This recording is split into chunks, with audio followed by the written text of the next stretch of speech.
Hola chicos, soy el profesor Mario Beramendi y hoy trabajaremos varios fundamentos que serán las paradas, los giros, pivoteo y salidas. Con los ejercicios que les daré, ustedes podrán trabajarlo para ir mejorándolo cada vez más. Ejercicio número 1. Con este ejercicio trabajaremos la parada en un tiempo.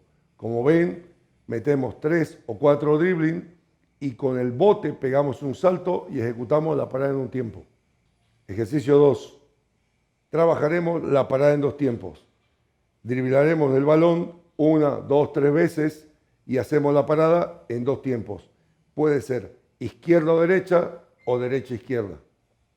Ejercicio número 3. Igual que los anteriores, trabajamos el dribbling, 3 dribbling, parada en un tiempo, y aquí trabajamos lo que son los giros.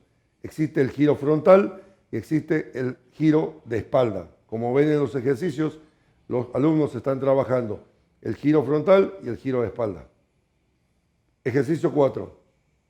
Vamos sumando, como empezamos el ejercicio 1, 2 y 3, trabajamos el dribbling, la parada en un tiempo, giro frontal o giro de espalda y pivoteamos. Pivotear, es muy importante esto porque cuando en el baloncesto nos quedamos sin el dribbling, no podemos quedarnos estáticos. Tenemos que pivotear para encontrar a un compañero mejor y poder pasarle el balón. Ejercicio 5.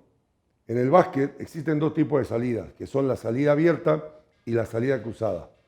Hoy trabajaremos el ejercicio de salida abierta, pero vamos sumando los distintos temas que hemos estado trabajando.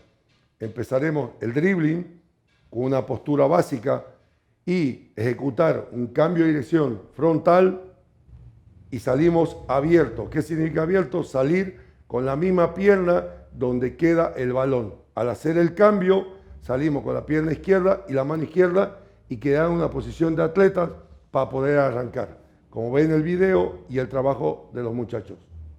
En este último ejercicio, número 6, trabajaremos la salida cruzada. Podemos combinar, como les dije en el anterior ejercicio, todos los distintos temas que hemos estado trabajando. El dribbling, distintos tipos de cambio de dirección, que son de frente, de faja, de tijera. La diferencia acá es que salimos desde el dribbling, cambiando de mano, pero salimos con el pie cruzado para poder arrancar y eliminar a uno de nuestros jugadores. Todos estos ejercicios que hemos trabajado ahora, lo que son las paradas, los giros, el pivoteo y la salida del dribbling, nos sirve y son herramientas para cuando nosotros estemos dentro de la cancha. A practicarlo, como les dije anteriormente, las repeticiones tienen que ser 10.000 veces para que lleguemos al perfeccionamiento. Bueno chicos, nos vemos la próxima clase.